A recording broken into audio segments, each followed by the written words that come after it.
പ്രധാനമന്ത്രിയെ അധിക്ഷേപിച്ച് പാട്ട്. റാപ്പർ വേടനെതിരെ NIAക്ക് പരാതി നൽകി. റാപ്പർ വേടനെതിരെ NIAക്ക് പരാതി നൽകി. ഇപ്പോൾ സംഘികളുടെയൊക്കെ ഏറ്റവും വലിയ ശത്രുവായിട്ട് വേടനാണ് മാറുന്നത്. എനിക്ക് തോന്നുന്നു വേടൻ്റെ ആദ്യത്തെ പാട്ടായ 5 വർഷം മുൻപ് പാടിയ വോയിസ് ഓഫ് വോയിസ്ലെസ് ആണ് വേടനെതിരെ സംഘികൾ ഇത്രയും ഇതാകുന്നതെന്ന് തോന്നുന്നു. അതിലൊരു വരിയുണ്ട്, ഞാൻ പാണനല്ല പറയാനല്ല പുലിയനല്ല നീ തമ്പുരാനുമല്ല ആണേലൊരു, ബാക്കി നിങ്ങൾ പറഞ്ഞു. അപ്പം അതാന്ന് തോന്നുന്നു ഉന്നത കുലജാതന്മാരും തമ്പുരാന്മാരുമായി നടക്കുന്ന പലർക്കും വേടനെതിരായി മാറുന്നതും ആ വരിയാണ്. ഇപ്പോൾ വേടനെതിരെ 2 പേർ വർഗീയ വിഷയി സമൂഹത്തിൽ തുപ്പുകയാണ്. അതിൽ ഒരാൾ പറഞ്ഞത് വേടൻ്റെ പാട്ടുകൾ ജാതി ഭീകരവാദം പ്രചരിപ്പിക്കുന്നു. മറ്റൊരാൾ പറഞ്ഞത് റാപ്പ് സംഗീതത്തിന് പട്ടികജാതി പട്ടികവർഗവുമായി പുലബന്ധമില്ലെന്ന്. ഈ പറഞ്ഞതിനൊന്നും കേസില്ലേ? ഈ വർഗീയ വിഷം തുപ്പുന്നതിനെതിരെ ഒന്നും കേസില്ലേ? പിന്നെ പ്രധാനമന്ത്രിയെ അധിക്ഷേപിച്ച പാട്ട് റാപ്പർ വേടനെതിരെ NIAക്ക് പരാതി നൽകി. നമുക്ക് ആ പാട്ട് ഏതാണെന്ന് കേൾക്കാം.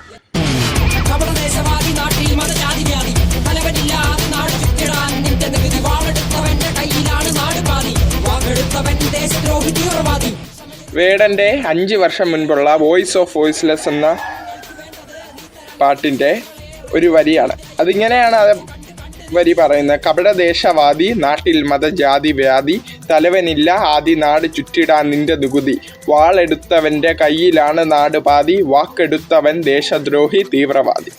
ദേശദ്രോഹി തീവ്രവാദി വാക്കെടുത്തവൻ സ്റ്റാൻസ്വാമി ആരാണെന്ന് നിങ്ങളൊന്ന് ഗൂഗിൾ ചെയ്ത് നോക്ക്.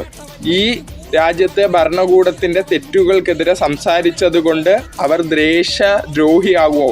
ഇത് വേടൻ എഴുതി 5 വർഷം മുൻപ് സംഘപരിവാർ പേജുകളൊന്നും വേടൻ്റെ ഈ പാട്ടിന് ഇതൊന്നും പറഞ്ഞില്ല. ഇപ്പോഴായിരിക്കും അവർ കേട്ടത്. ഇപ്പോഴായിരിക്കും വേടനെതിരെ ഒരു പ്രത്യേക അജണ്ട അവരിലേക്ക് നിലവിൽ വന്നത്. കപടദേശവാദി നാട്ടിൽ മതജാതി വ്യാധി തലവനില്ല ആദിനാട് ചുറ്റിടാൻ നിന്റെ നികുതി. ഈ രാജ്യത്ത് കലാപങ്ങൾ നടക്കുമ്പോൾ അല്ലെങ്കിൽ മണിപ്പൂരിൽ സ്ത്രീകൾ പീഡനത്തിനിരയാകുമ്പോൾ വാ തുറക്കാത്ത ഒരാളുണ്ട്. അദ്ദേഹം ഉലകം ചുറ്റുന്ന വാലിബന, പക്ഷെ അദ്ദേഹം വാ തുറക്കുന്നില്ല ആ സമയങ്ങളിൽ. അപ്പോൾ 5 വർഷത്തിന് മുൻപ് എഴുതിയ ഈ പാട്ടിൽ അവർക്ക് ഏറ്റവും ഇത് വന്നത് പ്രധാനമന്ത്രിക്കെതിരെ എന്ന് അവർ തന്നെ പറയുന്നത് കേട്ടിട്ടല്ല. അതിലൊരു വരിയുണ്ട്, അവർ തമ്പുരാനും ഉന്നത കുലജാതനാകാൻ ശ്രമിക്കുമ്പോൾ നീ തമ്പുരാനാണെങ്കിൽ ഒന്നുമില്ല എന്ന് പറയുന്നില്ലേ, അത് അവർക്ക് ഇഷ്ടമാകുന്നില്ല. അവർ തമ്പുരാനായി വീണ്ടും ജനിക്കാൻ ശ്രമിക്കുമ്പോൾ നീ തമ്പുരാനാണെങ്കിലും അല്ലെങ്കിലും ഈ സമൂഹത്തിൽ ഒന്നുമില്ല എന്ന് പറയുന്ന വേടൻ്റെ രാഷ്ട്രീയത്തിനെ, വേടൻ്റെ പാട്ടിൻ്റെ രാഷ്ട്രീയത്തിനെ അവർ പേടിക്കുന്നു. ലോകത്ത് ഏകാധിപതികൾ പത്രങ്ങളെ പേടിക്കുന്നു. പക്ഷേ ഈ രാജ്യത്തെ ഏകാധിപതികൾ പത്രങ്ങളെ പേടിക്കുന്നു, പാട്ടിനെ പേടിക്കുന്നു, സിനിമയെ പേടിക്കുന്നു.